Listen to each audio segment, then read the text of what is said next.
Hi everybody. One of the things that I used to do back when Animaniacs was still broadcasting, one of the things I did online was to write song parodies. I've always loved song parodies, even before I got into Animaniacs. And one of the reasons I got into Animaniacs was because they did song parodies. And there are 3 song parodies that I still remember off the top of my head, so I thought I'd present them to you. And I'll explain a little bit about them as we go along here. The first one is a parody of the Brady Bunch theme. Now, they did later a parody of the Brady Bunch theme briefly in an episode that was a parody of Friends. They did the Here's a Story About a Group of Slackers. I wrote this before that episode aired. This was intended kind of like the way they did like the Flipper theme, just a standalone little segment related to the show. So here's my parody of the Brady Bunch theme. I don't sing very well, so you're going to have to bear with me on these. Here's the story of 3 kids named Warner who lived on a Burbank movie lot. First there is Yakko and his brother Wacko, and here's their sister Dot. Here's the story of a guard named Ralph. He tried to catch them, but never had any luck. They'd confuse him, and they would elude him, and then they'd run amok. Then the CEO told Dr. Scratchansniff, "Desanitize them, or you'll get the sack." So he tries to help by his nurse. Now you know the plot of Animaniacs. Animaniacs, Animaniacs. Now you know the plot of Animaniacs.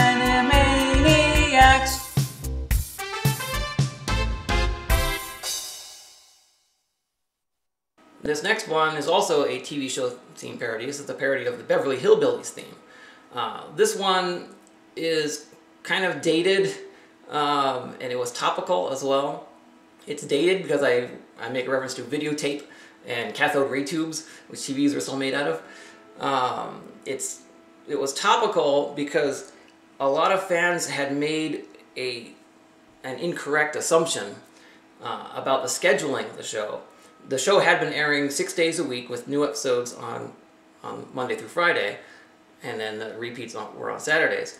And this one particular year, the weekend announcement, an announcement was made for the weekend scheduling of the show, and it was said that new episodes would only be on Saturdays. There was no announcement of the weekday lineup yet, so a lot of people came to the conclusion that the show was only going to be on Saturdays, and so they're kind of panicking. Oh my gosh, I need to get all the episodes. I don't have all the episodes recorded yet. So I'll make a little reference to that. There's also an oblique reference to a running gag from the Animaniacs news group back in the day. If only people who were on the news group would get that gag. Come listen to my story about the Warner brothers. They lived on the lot with their Warner sister. But then one day, after dropping Cagney's trousers, they were locked away in a yellow water tower. Jailed, that is, perma-sealed, for 60 years. Till next thing you know, Wacko started feeling queer. So Yakko said, "Sibs, let's get out of here.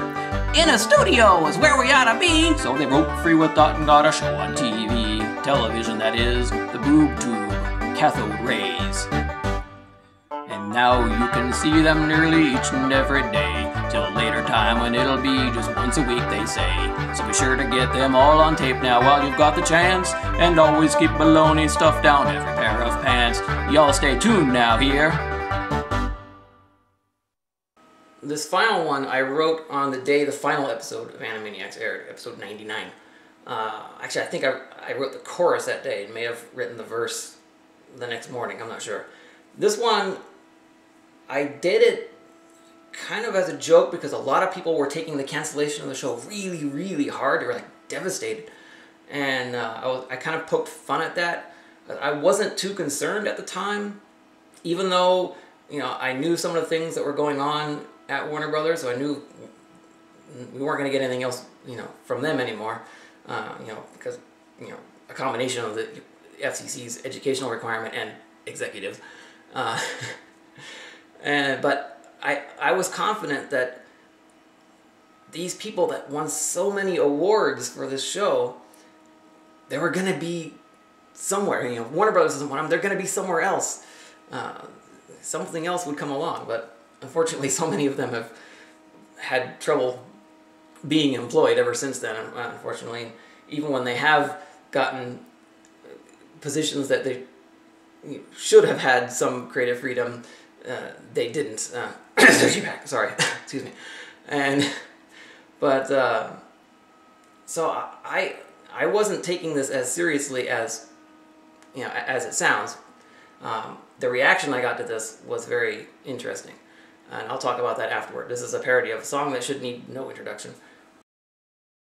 As I watched this morning's show, it made me remember how those cartoon gags could make me smile.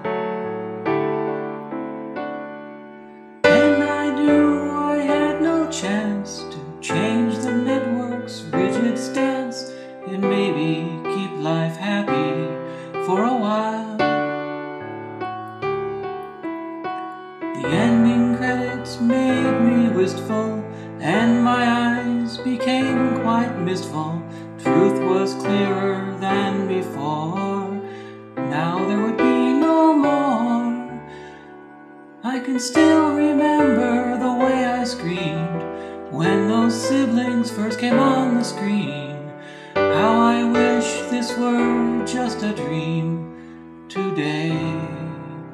The cartoons died. So bye bye Echo, Echo and Dot. So long Slappy, Zia, Skippy and the rest of the lot. Your show was funny when the others were not, but now no more anvils fall from the sky. No more anvils fall from the sky. Everybody, bye bye Echo, Echo and Dot. So long Slappy, Zia, Skippy and the rest of the lot. Your show was funny when the others were not, but now no more anvils fall from the sky.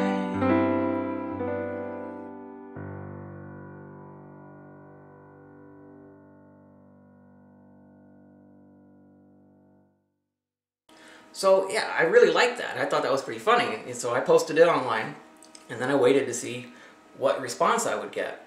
Now, those of you who are too young to remember what the internet was like in the 90s, you would post, it's not like a modern day web forum. Usenet was a network. You would post something, it would only be visible to people on your ISP until your ISP sent your message to another ISP and sent it onward, you know, through dial-up connections mainly. And so it could take days for your post to be seen by other people and days for you to see responses. And I wasn't getting any responses at the time that I thought. I got an email from Maurice LaMarche, who is the voice of the brain, and I'll talk about that in a minute. But eventually I was like, was it not propagating? So I went on the IRC channel, where a lot of fans hung out. Funny story there. It was decided once that we would meet for one day on IRC. But wouldn't it be fun to interact with each other in real time? Well, that one day is now 17 years. Some people are still there. I still go there from time to time to say hi. But, so I went online and said, you know, didn't anybody see my song parody? And what they said was, I saw that you did it, but I couldn't read it. I couldn't bear it. So, like I said, people were taking it really, really hard, the cancellation of the show. But I did get a response from Maurice LaMarche. Now, that's not a surprise. I'd emailed with him in the past. In fact, I think I was the first person he ever sent email to, because when I responded to his first email, he wrote back saying, "Oh, thanks for responding. Wasn't sure I'd done that right." And when I met him a short time later, he said, "I got a question about this email thing, the @ sign and all that stuff after it. Do I have to type that every time I send you email?"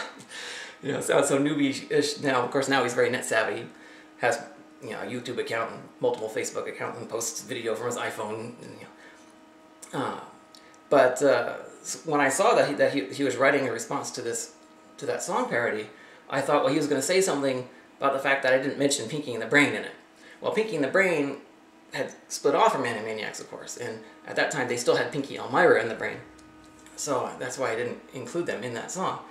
No, he didn't say anything like that at all. What he said was, "I love the parody. It's clever and poignant at the same time. You brought a tear to my eye, my friend. I'll miss them too." I thought, isn't that nice? Here's a guy who doesn't have a vested interest in the show anymore, other than the occasional celebrity impersonation he may be doing, but it still affects him that way. And a lot of the people who are involved in the show seem to say the same thing these days. That it was really special to them too. And you hear that, it's like, wow, no wonder that so many people got into it as much as we did.